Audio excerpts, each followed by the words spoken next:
Bien le bonjour. Mon nom est Joseph Clovis Kemner-Laflamme et je suis né à Saint-Anselme en 1849. C'est à l'âge de 13 ans que j'entre au séminaire de Québec et dans la jeune vingtaine, j'ai été ordonné prêtre. Tout de suite, on m'a confié une tâche importante, celle d'enseigner l'histoire naturelle, ce que vous appelez aujourd'hui les disciplines de géologie, minéralogie et botanique. Un peu plus tard, on me confie la charge de l'enseignement de la physique et en fait, toute ma vie, j'ai eu à parfaire mes connaissances. On m'a envoyé à l'université Harvard au Massachusetts. J'ai participé à différents congrès internationaux sur les sciences. J'ai été membre et, dans certains cas, fondateur de différentes sociétés savantes. Et un peu plus tard, en 1893 précisément, j'ai été nommé supérieur du séminaire et recteur de l'Université Laval.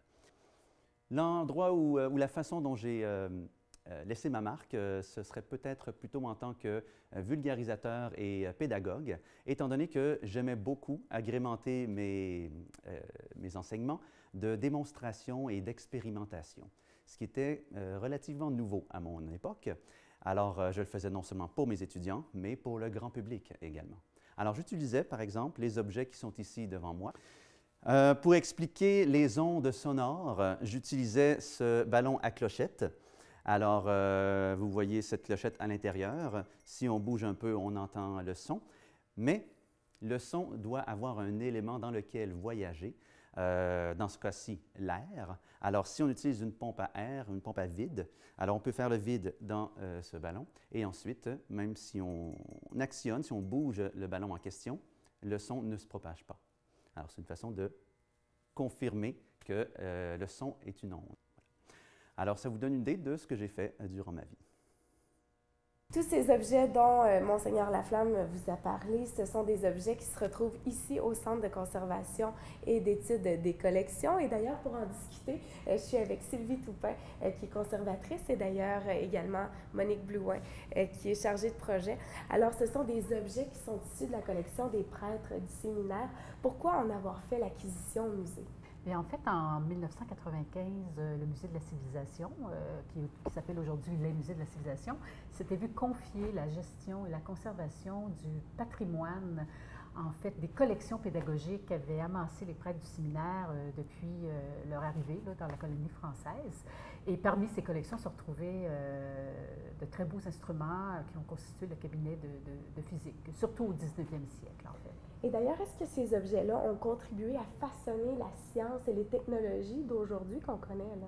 En fait, ce n'était pas le but, parce qu'elle témoignait de l'avancement des connaissances, par contre, qu'on acquérait dans le domaine de la physique, dans le domaine de l'électricité, de la mécanique.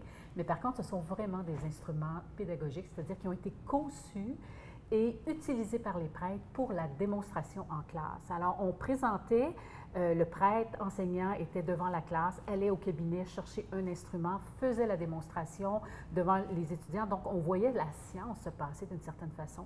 Et cette approche-là, elle est associée finalement à un renouveau pédagogique, c'est-à-dire l'événement de la démonstration qui est arrivé à Québec, là, au séminaire de Québec au 19e siècle, en fait. Et justement, au musée, on a décidé de les mettre en valeur d'une certaine façon, non pas en les exposant dans des vitrines, mais justement sous forme d'activité. Pourquoi avoir décidé de faire ça? Vous les avez vus, les objets, alors ils sont pas, c'est pas nécessairement très parlant. Quand on les regarde, on ne sait pas tout de suite à quoi ils ont servi, puis quelle était leur utilité. Alors on aurait pu choisir de les mettre en vitrine, mais bien sûr, ça aurait pris une vignette, un texte. Et un texte, aussi clair soit-il, il ne pourra jamais s'adapter à toutes les clientèles. Alors, par exemple, les gens qui sont très formés en sciences ou les plus jeunes, alors on a choisi de les faire vivre, ces objets-là, grâce à un animateur scientifique contemporain, mais aussi en faisant revenir du passé Monseigneur Laflamme, qui, lui, les a utilisés pour ses démonstrations. D'ailleurs, qu'on a vu tout à l'heure et qui a vraiment fait vivre, justement, à nouveau ces objets-là. Est-ce que cette animation-là avec Monseigneur Laflamme et justement, bon, cette personne-là qui expliquait comment ça fonctionnait, est-ce que c'est appelé à revenir bientôt au musée? Écoutez, on l'a présenté une première fois dans le cadre du 350e anniversaire de la fondation du Séminaire de Québec. C'est un succès. On l'a représenté au moment de l'événement Sciences et Société qui s'est tenu au musée à l'automne.